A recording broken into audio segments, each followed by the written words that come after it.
मारूकोजू candle stick के विषय में विस्तार से बताऊंगा। यह भी एक प्रकार की कैंडल स्टिक है। मारूकोजू कैंडल स्टिक के विषय में बताने से पहले मैं आपको यह बता दूं कि साधारण कैंडल स्टिक के विषय में मैं आपको पहले ही बता चुका हूँ। फिर भी एक बार मैं आपको याद दिलाने के लिए एक बार फिर से बता देता हूँ। साधारण कैंडल स्टिक दो प्रकार की होती है। पहली बुलिश कैंडल स्टिक और दूसरी bearish candle stick. Bullish candle stick दो प्रकार की होती है। पहली candle long bullish candle stick होती है, मतलब कि लंबी तेजी की कैंडल। दूसरी candle small bullish candle stick होती है, मतलब कि छोटी तेजी की कैंडल। बेरिश कैंडल स्टिक भी दो प्रकार की होती है। पहली candle long bearish candle stick होती है, मतलब कि लंबी मंदी की कैंडल। दूसरी candle small bearish candle stick होती है, मतलब कि छोटी मंदी की कैंडल। अगर इससे अधिक जानकारी कैंडल स्टिक के विषय में आप जानना चाहते हैं तो मैंने इस वीडियो की डिस्क्रिप्शन में what is candle stick analysis and history of candle stick के वीडियो की लिंक डाल रखी है, तो आप नीचे डिस्क्रिप्शन में जाकर यह वीडियो देख सकते हैं। अब बात करते हैं मारूकोजू कैंडल स्टिक की। मारूकोजू एक जापानी शब्द है।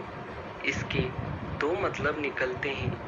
मारूकोजू शब्द का पहला मतलब गंजे आदमी से होता है, मतलब कि वह आदमी जिसके सिर पर बाल नहीं होते हैं। मारूकोजू शब्द का दूसरा मतलब डोमिनेंस होता है।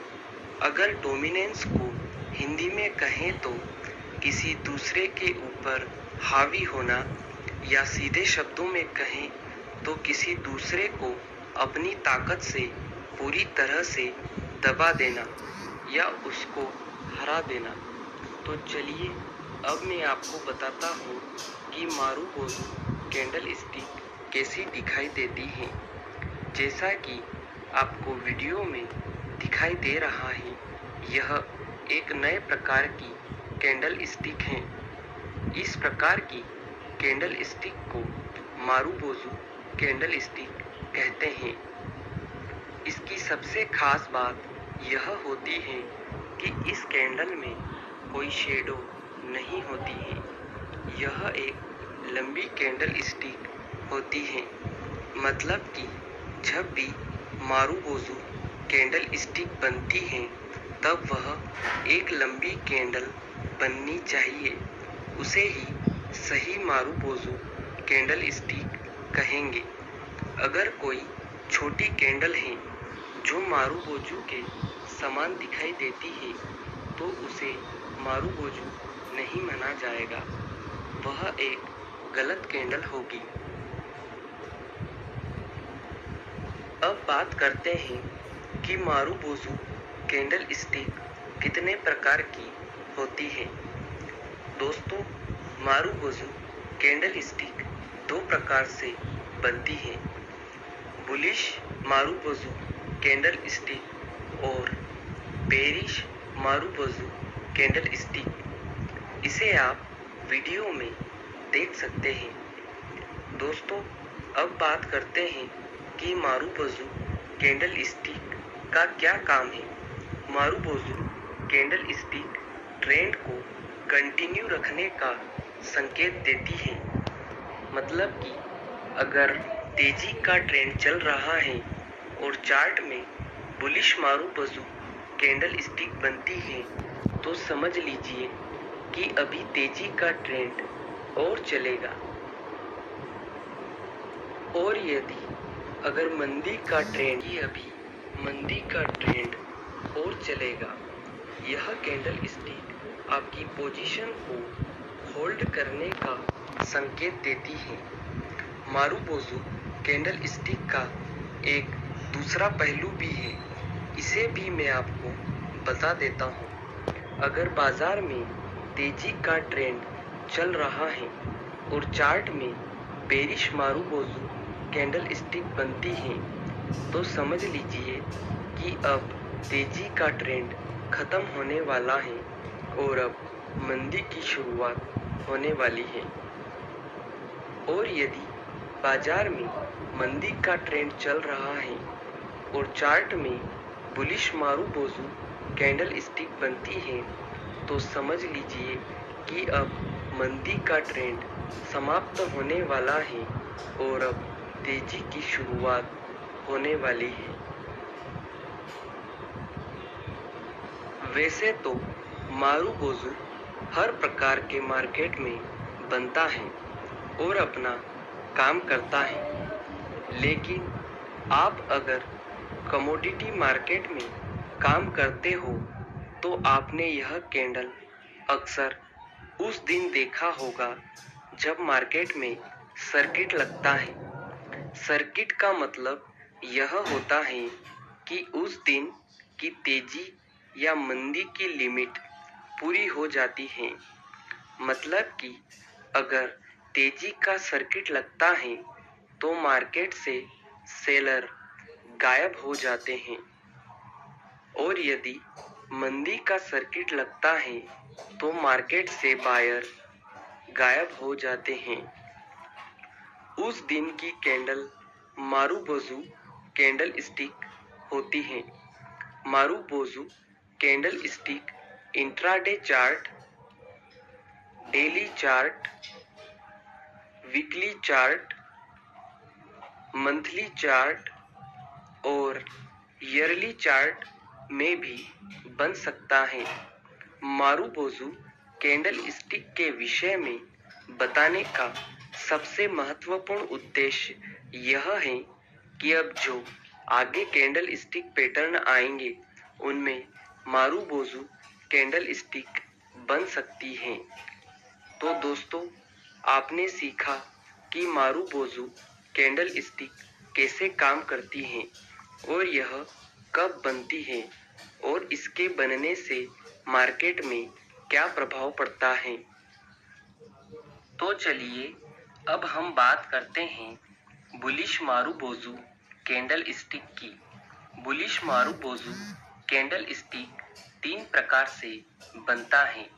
इन तीनों को आप वीडियो में देख सकते हैं। यह तीनों एक ही काम करते हैं। अब बात करते हैं पहले मारुबोजू की। इसका नाम बुलिश मारुबोजू होता है। इस कैंडल में ओपन प्राइस और लो प्राइस एक समान होते हैं, या कहें कि बराबर होते हैं। फिर इसके बाद इसमें क्लोज प्राइस और हाई प्राइस एक समान होते हैं, या कहें कि बराबर होते हैं। जिस दिन यह कैंडल बनती है उस दिन बायर पूरी तरह से सेलर को दबा देते हैं। अब आते हैं दूसरी कैंडल पर। इसका नाम ओपनिंग बुलिश मारुबोजू होता है। इस कैंडल में ओपन प्राइस और लो प्राइस एक समान होते हैं, या कहें कि बराबर होते हैं, लेकिन इसमें क्लोज प्राइस और हाई प्राइस एक समान नहीं होते हैं। इसमें अपर शेडो होती है। यह अपर शेडो बॉडी की तुलना में 5% होती है। मतलब कि बॉडी 95% होना चाहिए और शेडो ज़्यादा से ज़्यादा 5% हो सकती है। इससे कम हो तो भी चलेगी, लेकिन 5% से ज़्यादा नहीं होनी चाहिए। जिस दिन यह कैंडल बनती है उस दिन बायर पूरी तरह से सेलर को दबा देते हैं, लेकिन जब मार्केट क्लोजिंग का समय होता है उस समय बायर की पकड़ थोड़ी कमजोर हो जाती है। अब बात करते हैं तीसरी कैंडल की। इसका नाम क्लोजिंग बुलिश मारुबोजू होता है। इस कैंडल में ओपन प्राइस और लो प्राइस एक समान नहीं होते हैं। इसमें लोअर शेडो होती है। यह लोअर शेडो बॉडी की तुलना में 5% होती है। मतलब कि बॉडी 95% होना चाहिए और शेडो ज्यादा से ज्यादा 5% हो सकती है। इससे कम हो तो भी चलेगी, लेकिन 5% से अधिक नहीं होना चाहिए। इस कैंडल में क्लोजिंग प्राइस और हाई प्राइस एक समान होते हैं या कहें कि बराबर होते हैं। तो दोस्तों, आपने तीनों बुलिश मारुबोजू कैंडल स्टिक के विषय में सीख लिया है। तो दोस्तों, अब बात करते हैं बेरिश मारुबोजू कैंडल स्टिक की। बेरिश मारुबोजू कैंडल स्टिक 3 प्रकार से बनती हैं। इन तीनों को आप वीडियो में देख सकते हैं। यह तीनों एक ही काम करते हैं। तो अब बात करते हैं पहले मारुबोजू की। इसका नाम बेरिश मारुबोजू होता है। इस कैंडल में ओपन प्राइस और हाई प्राइस एक समान होते हैं या कहें कि बराबर होते हैं। फिर इसके बाद इसमें क्लोज प्राइस और लो प्राइस एक समान होते हैं या कहें कि बराबर होते हैं। जिस दिन यह कैंडल बनती है उस दिन सेलर पूरी तरह से बायर को दबा देते हैं। अब आते हैं दूसरी कैंडल पर। इसका नाम ओपनिंग बेरिश मारुबोजू होता है। इस कैंडल में ओपन प्राइस और हाई प्राइस एक समान होते हैं या कहें कि बराबर होते हैं, लेकिन क्लोज प्राइस और लो प्राइस एक समान नहीं होते हैं। इसमें लोअर शेडो होती है। यह लोअर शेडो बॉडी की तुलना में 5% होती है। मतलब कि बॉडी 95% होना चाहिए और शेडो ज्यादा से ज्यादा 5% हो सकती है। इससे कम हो तो भी चलेगी, लेकिन 5% से ज्यादा नहीं होना चाहिए। जिस दिन यह कैंडल बनती है उस दिन सेलर पूरी तरह से बायर को दबा देते हैं, लेकिन जब मार्केट क्लोजिंग का समय होता है उस समय सेलर की पकड़ थोड़ी कमजोर हो जाती है। अब बात करते हैं तीसरी कैंडल की। इसका नाम क्लोजिंग बेरिश मारुबोजू होता है। इस कैंडल में ओपन प्राइस और हाई प्राइस एक समान नहीं होते हैं। इसमें अपर शेडो होती है। यह अपर शेडो बॉडी की तुलना में 5% होती है। मतलब कि बॉडी 95% होना चाहिए और शेडो ज्यादा से ज्यादा 5% हो सकती है।